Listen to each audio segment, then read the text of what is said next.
இங்கே கொடுக்கக்கூடிய தகவல் எல்லாமே பார்த்தீங்கன்னா எஜுகேஷனல் பர்பஸ் மட்டுமே. வீடியோக்குள்ளே போகிறதுக்கு முன்னாடி டிஸ்க்ளைமர் ரீட் பண்ணிக்கோங்க. Good morning all. ஸோ இன்றைக்கான ப்ரீசார்ட் அனலைசஸ் நம்ம பார்த்துடலாம். மார்க்கெட் கண்டிஷன் வைஸ் பார்க்கும்போது எல்லாத்துக்குமே தெரிஞ்ச விஷயம் தான். வீக்லி சார்ட்டோட டிமாண்ட்ஸ் ஒன்று டேப்டு அதோட 50% ட்ராவல் ஆகிட்டு இருக்கு. டெய்லி சார்ட்டில் ஃபஸ்ட் டைம் ஒரு ஹை பிரேக் அவுட் பண்ணிவிட்டு ரீட்ரேஸ்மெண்ட்டில் மார்க்கெட் கன்சால்ட் ஆகிட்டு இருக்கு. 5 மினிட்ஸில் 1 ஹவரில் இப்படிலாம் பார்க்கும்போது பார்த்தீங்கன்னா ஒரு 1 ஹவர் ட்ரெண்டு அப்படிங்கிறது ஸ்டில் ஒரு புல்லாக தான் இருக்குது. ஃபஸ்ட் டைம் ஒரு லோ பிரேக் டவுன் ஆகிட்டு அதோட டிஸ்கவுண்ட் ப்ரைஸ் வந்து மார்க்கெட் மேலே போகலாமா கீழே வரலாமா அப்படிங்கிறத யோசிச்சுக்கிட்டு இருக்காங்க. அப்போ 5 மினிட்ஸில் என்னவா இருக்கு ப்ரோ அப்படின்னா 5 மினிட்ஸில் last bearish break of structure இதுதான். இதோட ஹைக்கு லோக்கு பிட்வீனில் ஃபஸ்ட் டைம் ஒரு ஹை பிரேக் அவுட் பண்ணிட்டு ரீட்ரேஸ்மெண்ட். இப்போ எல்லா டைம் ஃப்ரேமே பார்த்தீங்கன்னா ஒவ்வொரு சினாரியில் இருக்குது. வீக்லியோட trend bullish demand tapped. Daily சார்ட்டில் ஃபர்ஸ்ட் டைம் ஒரு ஹை பிரேக் அவுட், பட் ட்ரெண்டுங்கிறது பேரிஸில். 1 டே சார்ட்டில் trend bullish first time low break down. 5 minutes trend வந்து பேரிஸு. ஓகேங்களா? So all higher time frame அப்படிங்கிறது பார்க்கும்போது ஒரு கன்ஃபியூஷன் ஸ்டேஜில் இருக்குது. வீக்லியும் 1 ஹவரும் பையிங்லையும், டேவும் 5 மினிட்ஸும் பார்த்தீங்கன்னா செல்லிங்லும் உங்களுக்கு ஷோ பண்ணுறாங்க. ஓகேங்களா? அப்போது இது வந்து பையிங் ஆகுமா ஆகாதா அப்படின்னு யோசிக்கும் போது நம்ம எப்பவுமே என்ன சொல்லுவோம் அப்படின்னா, எவ்ரி ஒரு ரேலிக்கு அதோட டிஸ்கவுண்ட் பிளேஸ் அப்படிங்கிறது crucial zone for bottom fishing சொல்லுவோம். ஸோ அப்படி பார்க்கும்போது இந்த 5 மினிட்ஸோட ஒரு ஹை பிரேக் அவுட்டுக்கு இது ஒரு குரூசியல் ஜோனாக இருக்குது மார்க்கெட்டில். 0.5 0.6 ரேஷியோ அப்படிங்கிறது ஒரு குரூசியல் ஜோனாக இருக்குது மார்க்கெட்டில். ஓகேங்களா? இந்த லெவல்ஸ் அப்படிங்கிறது ஒரு crucial zone for again buying opportunity. ஓகேங்களா? அதனால இந்த இடத்துல நம்ம பையிங் ஃபோக்கஸ் பண்ணுற மாதிரி தான் சினாரியோ இருக்குது. அப்போ இன்னைக்கான மார்க்கெட் அப்படிங்கிறது இதுக்கு மேலே இருக்கும்போது, நேற்றோட க்ளோஸுக்கும் நேற்றோட லோ பாயிண்ட்டுக்கும் மேலே இருக்கும்போது ஃபர்தராக மார்க்கெட் மேலே போகிறதுக்கான வாய்ப்பாக மாறும். ஓகேங்களா? இதுவே இந்த லெவல்ஸ்க்கு கீழே இருக்கும்போது மார்க்கெட் நேற்று நம்ம சொன்ன மாதிரியே பக்கத்தில் எந்த பிளேஸ்லையுமே நம்மளுக்கு பெரிய ஒரு பையிங் ஆர் டிமாண்ட் அப்படிங்கிறது இல்லை. ஸோ 23,800 அரௌண்டுக்கு மார்க்கெட் போகிறதுக்கான வாய்ப்பாக மாறிடும். ஓகேங்களா? ஸோ இதுதான் குரூசியல் ஜோன் அப்படிங்கிறது நம்ம வந்து இந்த இடத்துல மீன் பண்ணுறோம். சரி ப்ரோ, இது வந்து எப்படி நம்ம ட்ரேட் பண்ணலாம்? இன்னைக்கு ப்ராபபிலிட்டி ஓப்பன் எங்கே இருக்குது அப்படின்னு பார்த்தீங்கன்னா, ஸோ கிஃப்ட் 50 அப்படிங்கிறது ஒரு ஃப்ளாட் மார்க் ஓப்பனாக தான் இருக்குது. நேற்றோடைய க்ளோஸுக்கு நியரஸ்ட்டில் தான், இன்னும் சொல்ல போனால் க்ளோஸுக்கு அப்பர் சைடில் தான் அது ட்ரேட் ஆகிக்கிட்டு இருக்கு. ஓகேங்களா? அப்போ இன்னைக்கான மார்க்கெட் அப்படிங்கிறது ஓப்பன் ஆகிறது ஒரு ஃப்ளாட் மார்க்கெட் ஓப்பன் அப்படி சொல்லலாம். ஓகேங்களா? இதோட லோக்கும் க்ளோஸுக்கும் இன்னர் சைடில் ஓப்பன் ஆகிறதுக்கான வாய்ப்பு இருக்கு.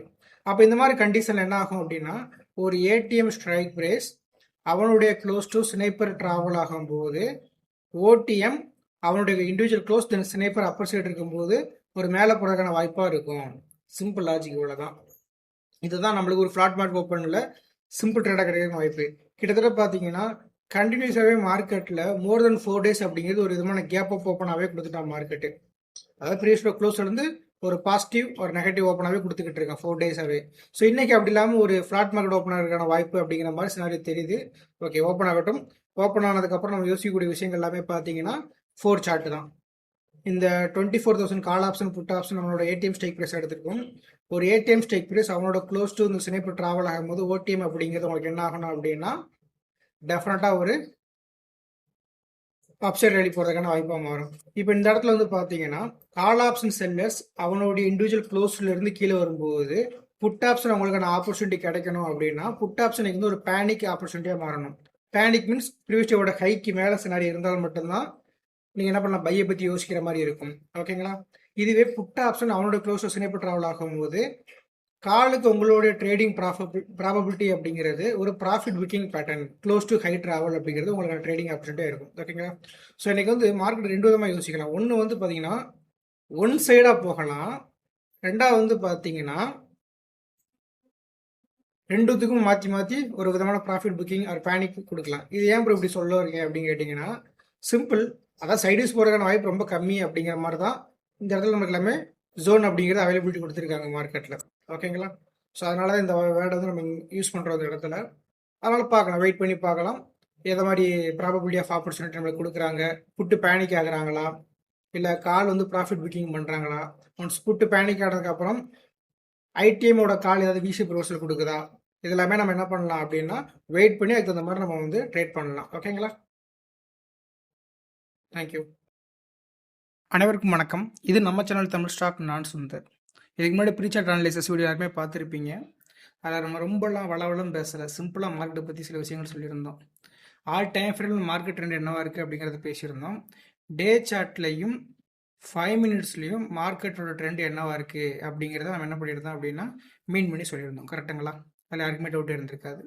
ஸோ செல்லர்ஸோட லாஜிக் படி பார்க்கும்போது ரொம்ப ரொம்ப சிம்பிளாக ஒரு விஷயம் சொல்லியிருந்தோம் லாஸ்ட்டாக. என்ன அப்படி வந்து பார்த்தீங்கன்னா ஏதாவது ஒரு சைடாக மார்க்கெட் போகிறதுக்கான வாய்ப்பாக இருக்கும், இல்லைன்னா கால் ஆப்ஷன் புட் ஆப்ஷன் ரெண்டுக்குமே வாய்ப்பு கொடுக்குற மாதிரி இருக்கும். இதனால் நம்ம என்ன சொல்ல வரோம் அப்படின்னா கண்டிப்பாக இன்றைக்கி வந்து மார்க்கெட் சைட்வேஸ் மட்டும் போகாது அப்படிங்கிறத நம்ம ரொம்ப அழுத்தமாக சொல்லியிருந்தோம். லாஸ்ட் வீடியோ பார்த்தா எல்லாத்துக்குமே புரிஞ்சிருக்கும். அது ஏன் அப்படின்னு கேட்டிங்கன்னா கண்டிப்பாக அந்த இடத்துல ஸ்னைப்பர் தான் வேறு ஒன்றுமே கிடையாது. ஃபஸ்ட்டு வந்து நியூ எக்ஸ்பைரியில் ஃபஸ்ட் டே மார்க்கெட் இன்னைக்கு. நேற்று எக்ஸ்பைரி முடிஞ்சிருக்கு. ஸோ இன்றைக்கி வந்து நியூ எக்ஸ்பைரியோட ஃபஸ்ட் டே மார்க்கெட்டு. அப்போ கண்டிப்பாக பார்த்தீங்கன்னா ப்ரீமியம் எல்லாமே ரொம்ப அதிகமாக இருக்கும். கரெக்டுங்களா? ரெண்டாவது ஒரு விஷயம் என்ன அப்படின்னு கேட்டிங்கன்னா நேற்றோட மார்க்கெட்டோட க்ளோஸ் அப்படிங்கிறது 24,050 அரௌண்டில் க்ளோஸ் ஆகிருக்கு. கரெக்டுங்களா? நம்மளுக்கு கிடைச்ச ஏடிஎம் ஸ்ட்ரைக் ப்ரைஸ் அப்படிங்கிறது 24,000 ரவுண்ட் ஃபிகர். அப்படி தான் என்ன விஷயம் சொல்ல வரேன் அப்படின்னா எப்பெல்லாம் மார்க்கெட் ட்ரேடிங் ப்ரைஸை விட ஏடிஎம் ஸ்ட்ரைக் ப்ரைஸ் வந்து கம்மியாக இருக்கோ அதுக்கு பேர் டிஸ்கவுண்ட் மார்க்கெட்.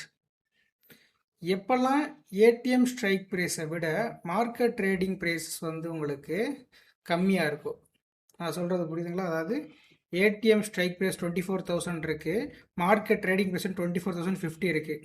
அப்போ என்ன உங்களுக்கு ஏடிஎம் ஆக்சுவலாக வந்து பார்த்தீங்கன்னா கம்மியாக இருக்குது, இது வந்து டிஸ்கவுண்ட் மார்க்கெட்டு. இதுவே ஏடிஎம் ஸ்ட்ரைக் ப்ரைஸை விட மார்க்கெட் ட்ரேடிங் ப்ரைஸஸ் வந்து கம்மியாக இருந்துச்சுன்னா ஸோ அதுக்கு பேர் வந்து ப்ரீமியம் மார்க்கெட் நம்ம வேர்டு சொல்லுவோம். ஓகேங்களா? அது ஒரு காரணம். டிஸ்கவுண்ட் என்ன அர்த்தம் அப்படின்னா அதிகப்படியான செல்லர்ஸோட ஆக்டிவிட்டிஸ் இருக்குது மார்க்கெட்லன்னு அர்த்தம். ப்ரீமியம் இருந்தாலும் சேம் கண்டிஷன் தான். ஆனால் இந்த ஸ்னைப்பரோடைய லெவல்ஸ் எடுத்து பார்த்தீங்கன்னா ஒரு க்ளோஸ் பாயிண்ட்டுக்கும் ஸ்னைப்பர் பாயிண்ட்டுக்கும் 30 பாயிண்ட் மினிமம் இருந்தாலே போதுமானது. இங்கே ரெண்டுமே பார்த்தீங்கன்னா ஆவரேஜ் ஒரு 50+ பாயிண்ட்ஸில் இருக்குது. ஓகேங்களா? ரெண்டாவது நம்மளுக்கு ஓடிஎம்மில் 120 to 204 சொல்லக்கூடிய 100 பாயிண்ட் ரேஞ்சஸும், அதே போல் இங்கே 139 அப்பர் சைடு இருந்துச்சுன்னா குறைஞ்சது வந்து பார்த்தீங்கன்னா நம்மளுக்கு அனதர் ஒரு 50+ பாயிண்ட்ஸ் ரேலி போடுறதுக்கான வாய்ப்பாக இருக்குது மார்க்கெட்டில். இதெல்லாம் லாஜிக் வச்சுக்கிட்டு தான் இவ்வளோ ஜோன்ஸ் அப்படிங்கிறது நம்மளுக்கு இருக்கிறதுனால தான் நம்ம என்ன சொல்கிறோம்னா கண்டிப்பாக நீங்கள் வந்து சைடுஸ் போக வாய்ப்பு கிடையாது. ஒன் சைடாக போக வாய்ப்பு இருக்குது, இல்லைன்னா கால் ஆப்ஷன் புட் ஆப்ஷன் ரெண்டுமே ப்ராஃபிட் புக்கிங் பண்ணுறதுக்கான வாய்ப்பு இருக்குது. காலையில் சொல்லியாச்சு. சரி ப்ரோ, இப்போ வந்து உங்களுக்கு ஒரு ரேலி ஆனது, கன்சாலிடேட் ஆனது, திரும்ப வந்து ட்ராப் ஆனது, சூப்பர் ட்ரேட் தான் இது வந்து நான் எப்படின்னு எக்ஸ்ப்ளனேஷன் கொடுக்குறேன். ஆனால் ஏன் ஒன் சைடாக போகணும் அப்படிங்கிறத நம்ம மெயின் பண்ணியிருந்தோம் அப்படின்னா எனக்கு வந்து ஃபஸ்ட்டு மார்க்கெட் டெக்னிக்கெல்லாம் வேண்டாம், ஜஸ்ட் ஸ்னைப்பர் வச்சு பார்க்கலாம். டெக்னிக்கல் போட்டால் இங்கேருந்து ஒரு ஹை ட்ராப் பண்ணி டிஸ்கவுண்ட் ப்ரைஸ் டாப் பண்ணிட்டு அதனால் மார்க்கெட் மேலே பண்ணால் நான் காலையில் சொன்ன மாதிரி சொல்லிட்டு போயிடுவேன். அது நம்மளுக்கு வேண்டாம். எனக்கு எந்த டெக்னிக்கலும் தெரியாது, ஸ்னைப்பர் மட்டும் தான் தெரியும். அது உன்னே கதி நான் இருக்கிறேன். எனக்கு ட்ரேடிங் பண்ண முடியுமா முடியாதான்னு எஸ் முடியும். ஃபஸ்ட் மாஸ்டர் ஆகணும் நீங்கள் அதில். ஸோ நம்ம சொன்னது ப்ரீவியஸோட க்ளோஸ் லோக்கு அப்பர் சைடு தான் மேலே போகிறதுக்கான வாய்ப்பு இருக்குது. கரெக்டுங்களா? இன்கேஸ் க்ளோஸ் அண்ட் லோ கீழே போச்சுன்னா மார்க்கெட் 23,800 அப்படிங்கிற லெவல்ஸ் வரைக்கும் போகிறதுக்கான வாய்ப்பு இருக்குங்கிறத நம்ம ஆல்ரெடி டிஸ்கஸ் பண்ணி வச்சுட்டோம். இப்போ ஃபஸ்ட்டு வந்து ப்ரீவியஸோட க்ளோஸ்க்கும் ஹைக்கு மேலே க்ளோஸ்க்கும் லோக்கும் மேலே இருக்கிறதுனால அப்பர் சைட் ரேலி போக வாய்ப்பு இருக்கிறது. நம்மளுக்கு ட்ரேடிங்கை கிடச்சிக்கணும். பட் ஃபஸ்ட்டு 50 நம்ம ட்ரேட் பண்ண மாட்டோம். அந்த ஃபஸ்ட்டு 50 மினிட்ஸ்லேயே பார்த்தீங்கன்னா மார்க்கெட் அந்த ரேலியை முடிச்சிட்டோம். ரொம்ப சாதாரணமாக முடிச்சிட்டோம் ரேலியை. கரெக்டுங்களா?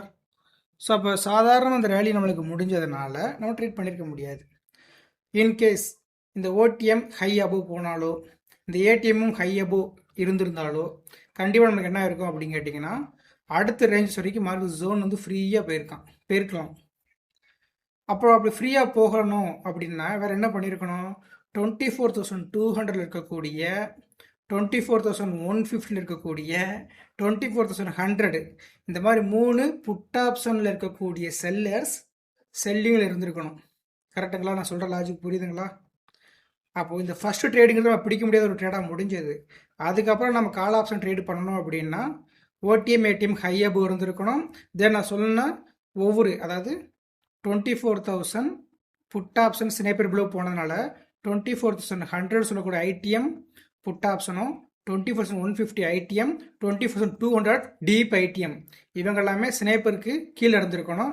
பட் அன்ஃபார்ச்சுனேட்லி பார்த்தீங்கன்னா 24,200ம் 24,150 புட் ஆப்ஷனும் பார்த்தீங்கன்னா ஸ்னேப்பரில் ஒரு மேனிப்புலேஷன் பிரேக் அவுட், அதாவது ஃபேக் பிரேக் அவுட் நம்ம சொல்லுவோம்ல, அது நடந்திருக்கு. இங்கே அது கீழே போகலை. அப்போ ஒட்டுமொத்த புட் ஆப்ஷனுமே பார்த்தீங்கன்னா ஸ்னேப்பருக்கு மேலே போகிறதா ஒரு பெரிய விஷயமே எனக்கு வச்சுருந்தாங்க. அதாவது செல்லர்ஸ் வந்து உள்ள வரல அப்படின்னு நான் சொல்ல வரேன். மார்க்கெட் 24,200 தாண்டி போயுமே 150 இருக்கக்கூடிய செல்லர்ஸ் கூட செல்லிங்கில் ஸ்ட்ராங் ஆகலை, ஃபேக் பிரேக் அவுட் போட்டிருக்காங்க. லாஜிக் புரியுதுங்க எல்லாத்துக்குமே. ஸோ இதனால தான் நம்மளுக்கு என்னாச்சு அப்படின்னா செகண்ட் ஆஃப் ஒரு லாங் கன்சால்டேஷன் ஆஃப்டர் 12 வந்து நம்மளுக்கு செம டவுன் எங்கே வந்தது? நம்ம காலையில் போட்டு வச்ச கோடு 24,50.